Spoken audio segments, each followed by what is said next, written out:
Muy buenos días, estimados estudiantes. Qué alegría reencontrarnos nuevamente el día de hoy, jueves 22 de octubre del año 2020. Hoy en el curso de Historia del Perú vamos a hablar acerca de la organización religiosa en el Virreinato del Perú, ¿correcto? Muy bien, por favor, chicos, enciendan sus cámaras. Rodrigo Cruz, Orellana, por favor, tu cámara. Orellana, tu cámara.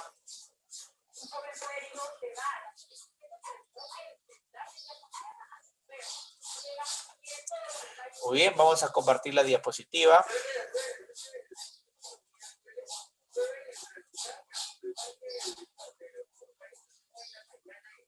Bajen el volumen. Vamos a empezar con nuestra clase del día de hoy.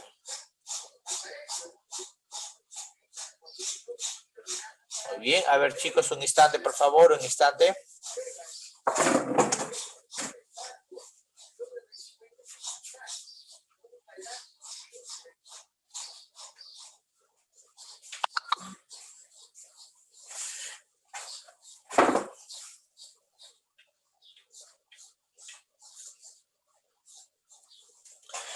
Muy bien, hoy vamos a hablar acerca de la organización religiosa dentro del Virreinato del Perú. Muy bien, la iglesia en el Perú se institucionalizó en el año de 1541, cuando las primeras órdenes religiosas venían al Perú, fecha en que se creó el Obispado de Lima.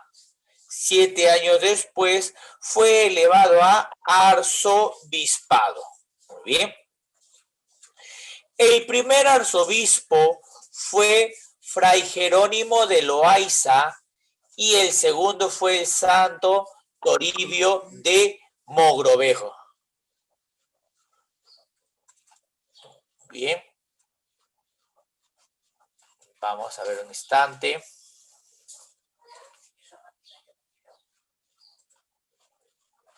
A ver un instante, chicos.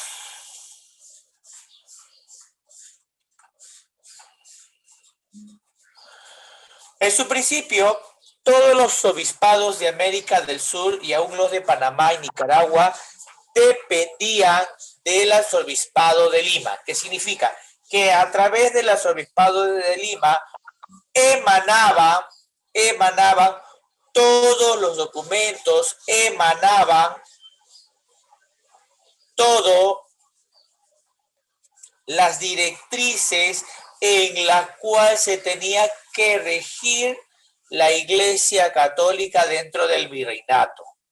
Posteriormente, conforme se fueron organizando y creando las diferentes dependencias, creando los diferentes virreinatos en toda el área donde los españoles habían invadido, comenzaron a establecerse ya arzobispados. Pero en un inicio, todo dependía del arzobispado de Lima. Muy bien. La organización religiosa estaba conformada en primer lugar por el arzobispado, el ente máximo. Después seguían los obispados divididos por regiones, las parroquias. En las parroquias podemos encontrar los curatos, que eran pueblos pequeños, las doctrinas, que eran las reducciones, y posteriormente las intendencias, que eran los pueblos donde estaban los indios, y las misiones eran los lugares alejados, específicamente en la selva central, donde algunas órdenes religiosas como los jesuitas y los franciscanos comenzaban a evangelizar. ¿No?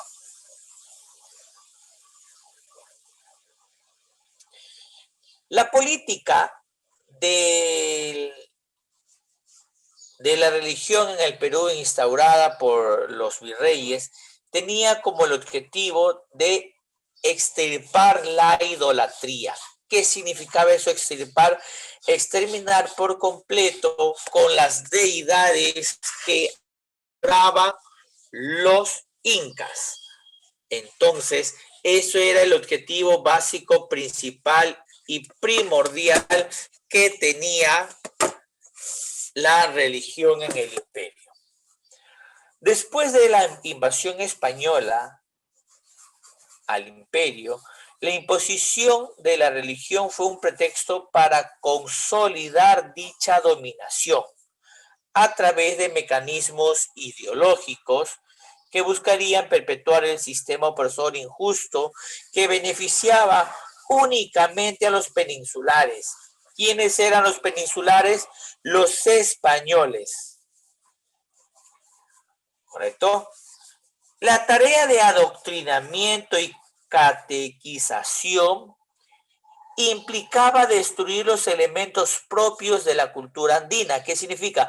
Erradicar las huacas, erradicar todo ídolo que representaba al dios Huiracocha, al dios Pachacamac, al dios de la madre tierra, la Pachamama. Entonces, todo ello era extirparlo. Es decir, su religión, su lengua, sus costumbres, sus fiestas, porque para los españoles eran paganos, eran idólatras. ¿Correcto?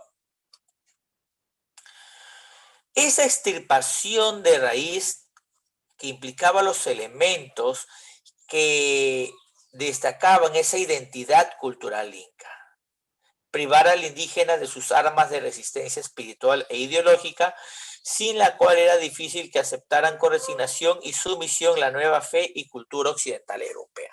Entonces, este proceso de interreligioso, de interculturización, ese proceso de adopción de la religión a los indígenas no fue en forma pacífica como ocurrieron en algunos lugares, como el caso de Paraguay, sino fue en forma violenta, sobre todo en los virreinatos del Perú y en el virreinato de México. Es por esa razón que utilizaron mecanismos como la Inquisición. Ahorita lo vamos a ver ello. Los curas doctrineros, extirpadores de esta idolatría y arqueólogos al revés, eran los encargados de esta tarea. Por ejemplo, la Catedral de Lima está erigida, está construida encima de una huaca inca. Este procedimiento consistía en la visita y con apoyo militar hacían los sacerdotes en los pueblos indios para quemar todo símbolo cultural andino, sobre todo símbolos religiosos como las huacas, que eran lugares sagrados y los ídolos venerados por la población autóctona. Recordar que en la huaca pudo haber sido enterrado un inca, un personaje muy importante. Las huacas eran las pacarinas en donde los incas, donde los ciudadanos, los pobladores incas, encontraban el nexo o la unión con la naturaleza. Este proceso aspiraba a destruir toda la cosmovisión andina. Si nosotros recordamos, esta cosmovisión andina estaba dividida en tres aspectos fundamentales.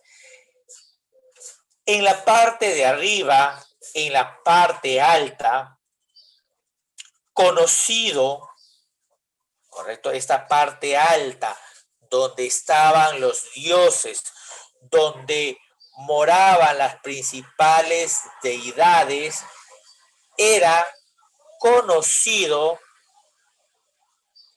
como Hanampacha.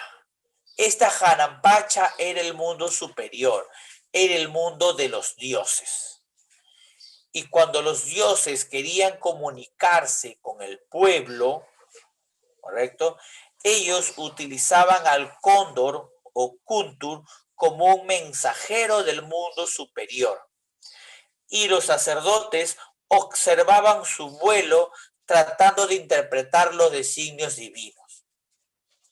Dentro de la cosmovisión andina, el mundo terrenal donde vivían los incas era el Caipacha. Este Caipacha estaba dividido, habitaban los pobladores, ¿correcto? Pero existían lugares sagrados dentro de la Caipacha, el mundo intermedio, donde se conectaban con sus dioses. Por ejemplo, las montañas más altas eran los Apus, porque a través de esa montaña ellos podían elevarse y alcanzar el cielo. Las cuevas ubicadas en las cumbres, los antiguos sacerdotes incas enviaban o en esas cuevas alojaban sacrificios humanos y esos hombres eran los mensajeros, eran quienes llevaban el mensaje del mundo terrenal de la Caipacha al mundo superior, al Hanampacha. Ese era el mensaje que ellos expresaban. Después estaban los Ushnu, que eran los observatorios, donde los sacerdotes observaban las estrellas, observaban el cielo, observaban el vuelo del cóndor y trataban de interpretar lo que los dioses le indicaban. El Caipache estaba representado por el felino. Y por último, venía o estaba el Ucupacha. El Ucupacha, que era el mundo de abajo, conocido como el mundo inferior o el mundo de los muertos. No era el infierno, era el mundo de los muertos y estaba representado por la serpiente, que era el infinito. Cuando las personas abandonaban el mundo terrenal y unirse al mundo de los espíritus, iban hacia el mundo de Ucupacha. Entonces, esa religiosidad, ese misticismo, esa cosmovisión andina que tenía el antiguo pueblo del imperio de los incas, los españoles trataban de extirparlo a la fuerza porque lo consideraban una idolatría. Bartolomé Lobo Guerrero, entre los años de 1610 y 1613, organizó una visita para buscar las imágenes religiosas indígenas, destruirlas y acabar con las prácticas religiosas nativas subsistentes. Ojo, o sea, era algo paradójico. Para los españoles, tener un ídolo era, sobre todo para los soldados o para los conquistadores, o para la mayoría de ellos, tener un ídolo de oro de un dios era una herejía, era una blasfemia. Se lo quitaban, lo extirpaban, pero los españoles se quedaban con esos ídolos y todos esos ídolos de oro fueron llevados a España como botín de guerra. Asimismo, durante el proceso religioso, después de la llegada de los españoles, muchas órdenes religiosas llegaron al Perú con el objetivo de llevar el evangelio, con el objetivo de evangelizar a los nativos. Muchos de ellos utilizaron otro tipo de métodos, otros mecanismos que era diferente a lo que utilizaban los conquistadores. A ver, por ejemplo, en el año de 1532 llegaron los dominicos y administraron el Tribunal de la Santa Inquisición. Los dominicos fundaron la hoy conocida la Universidad Nacional Mayor de San Marcos. En 1532 también llegaron los franciscanos, fue la orden con mayor número de miembros en el Perú. Fundaron muchas misiones en la selva central y fundaron el convenio de Ocopa. En 1551 llegaron los agustinos. En 1553 llegaron los mercedarios. Fueron criticados por su excesiva acumulación de bienes materiales. Los mercedarios tienen su iglesia en Girón de la Unión, la iglesia de la Merced. Algunos de los sacerdotes mercedarios tuvieron el interés por estudiar los quipus. Y en el convento de Nuestra Señora de la Merced, en la iglesia, existen quipus todavía que han sido estudiados por esta orden religiosa. Otras órdenes religiosas fueron los jesuitas que arribaron en el año de 1568. Estos jesuitas lentamente fueron desplazando a los dominicos en poder e influencia. Los jesuitas tuvieron una labor muy intensa en la educación a través de la creación de colegios especiales para caciques. Apoyándose en una poderosa maquinaria económica, los llevó a convertirse en los propietarios de las mejores haciendas de las costas. Los jesuitas establecieron misiones como la de Maynas, Yuli. Sin embargo, los jesuitas fueron famosas sus misiones en Paraguay. Que significa que ellos buscaron un proceso de evangelización diferente, conquistando o sometiendo a los lugareños, a los guaraníes, a través de la música, a través de diferente tipo de connotaciones de evangelización y llegando a captar más adeptos. Los jesuitas fueron expulsados por el rey Carlos III de Borbón en el año de 1767 durante el gobierno del virrey Manuel Amat y Junyent. ¿Correcto? Blas, ¿está con nosotros, Orihuela? Sí, hijita. Ya, gracias, hija. Muy bien. Continuamos. Pensé que se había colgado tu máquina. Durante la colonia, este proceso de evangelización provocaron muchas vocaciones religiosas y comenzaron a salir los primeros santos peruanos. Por ejemplo, una de las es Santa Rosa de Lima, dominica, nacida en el año de 1586 en un modesto hogar criollo, pobre, dedicó su vida a la caridad y al cuidado de los pobres y enfermos, sin discriminación de raza ni prejuicios sociales. Murió en el año de 1617 y fue canonizada en el año de 1671. La fiesta de Santa Rosa, acá en el Perú, lo celebramos en el mes de agosto.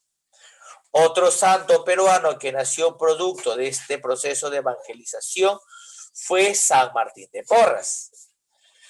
Dominico nació en Lima en el año de 1579, fue mulato, hijo de un español y una negra esclava.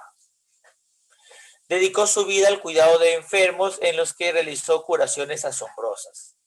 Son igualmente remarcables los cuidados que tenía con los animales, haciéndose célebre su famosa reunión del perro, el pericote y el gato. Ojo, que cuando San Martín de Porras ingresó a la orden de los dominicos, no ingresó como un fraile, ni mucho menos, digamos, como un aspirante. Él ingresó como digamos, como el cuidador de la puerta y el que barría el convento.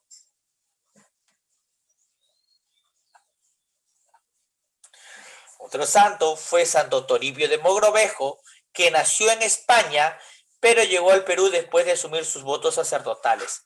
Sobresalió por su preocupación por los indios, cuyo idioma hablaba con fluidez. Entonces, Santo Toribio de Mogrovejo se preocupó tanto por la situación de los indígenas que comenzó su proceso de evangelización, no imponiendo el habla española a los indígenas, sino hablándoles su propia lengua, en el quechua, en el lunacini.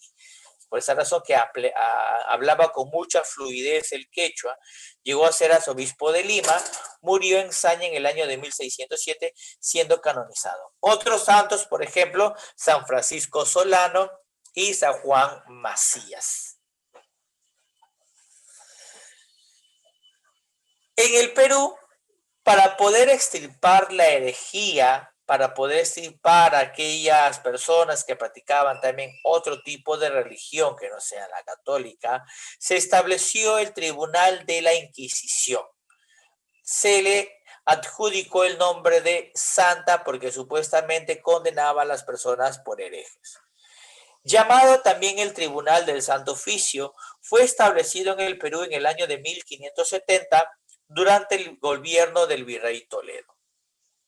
El objetivo del Tribunal de la Inquisición era velar por los intereses de la Iglesia Católica, combatir las herejías, personas que estaban en contra de la Iglesia, que profanaban o que decían palabras en contra de los evangelios, la brujería, la hechicería, religiones ajenas a la fe, como las religiones indígenas u otras religiones, por ejemplo, islámicos, judíos, etc.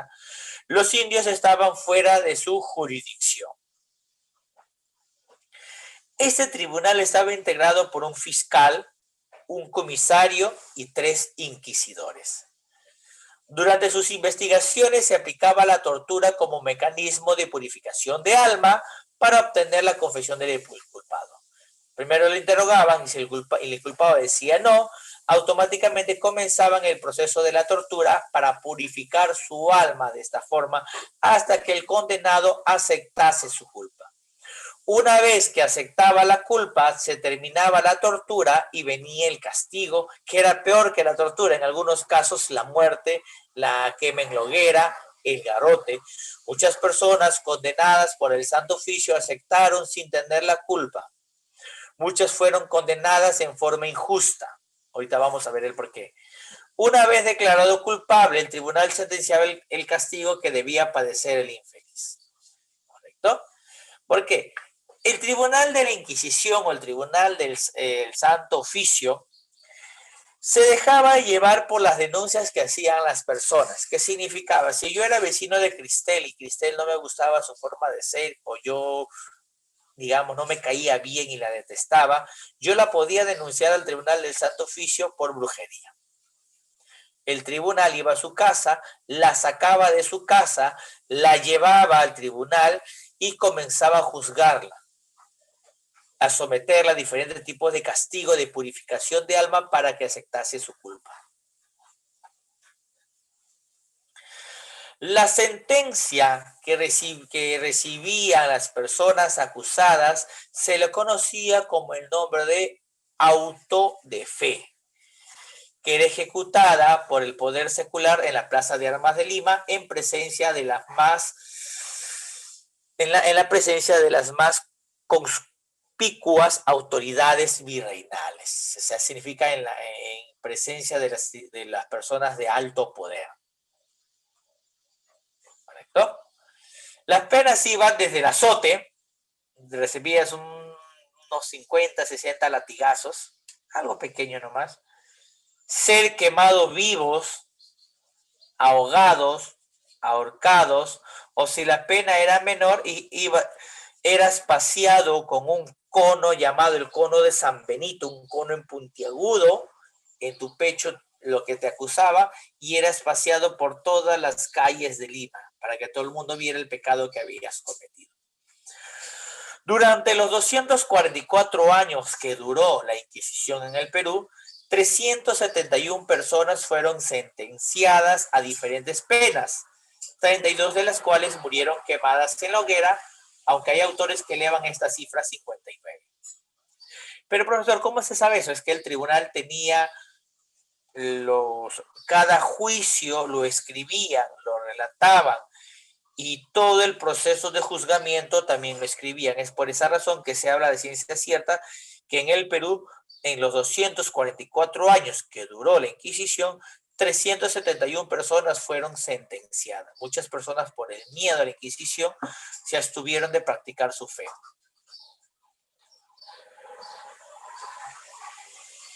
Entonces, el Tribunal de la Inquisición fue un instrumento de coacción contra la libertad y el pensamiento. Cualquier persona que pensaba diferente pudo haber sido denunciado. Era un medio opresivo contra aquellos que no pensaban, contra el Estado y la Iglesia. Ojo, que la Inquisición fue utilizada más por el Estado como una herramienta de opresión, de oprimir, ¿cómo se llama? De oprimir la libertad de pensamiento, más que utilizada por la misma Iglesia, convirtiéndose de este modo en una de las instituciones más represivas e intolerantes de la colonia.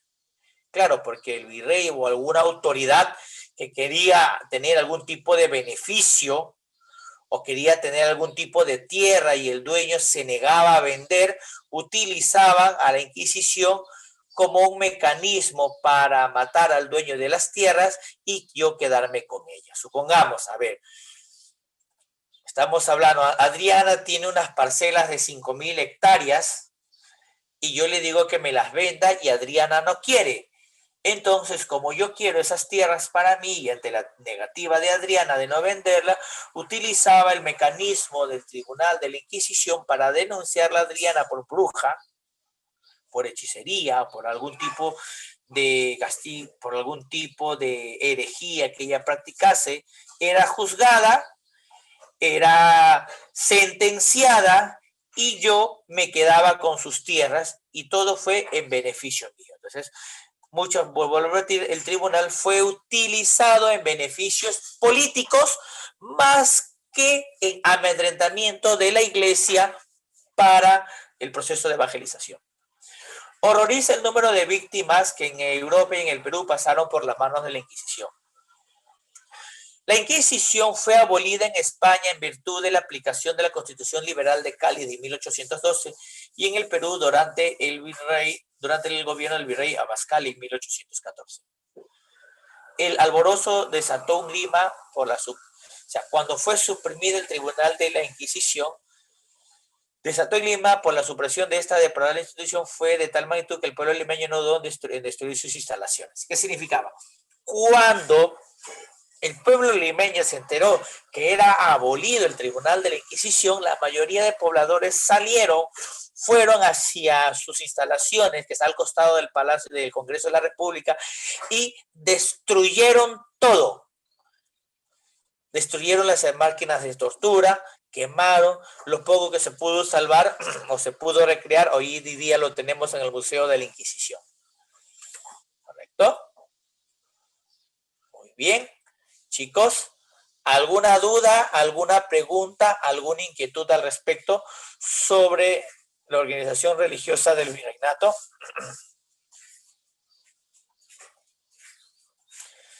¿Preguntas? ¿Dudas? ¿Inquietudes? Soy todo oídos.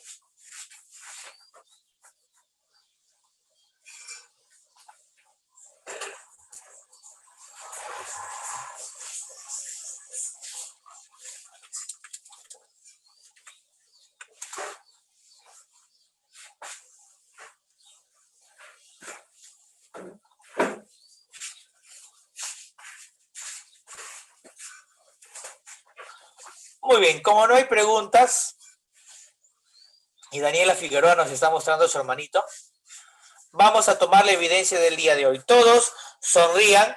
Alexandra del Pozo entra para pasar lista, después se desconecte, cuando ya va a acabar la clase se vuelve a conectar. ¡Qué horror, Alexandra! Y hemos descubierto lo que haces. Muy bien, sonrían todos. Sonrisa a la 1, sonrisa a la 2, sonrisa Colinos a las 3.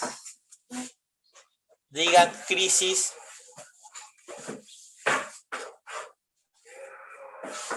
Muy bien, chicos, entonces te mando un gran saludo a la distancia, pórtate bien y nos reencontramos con ustedes ya el día lunes.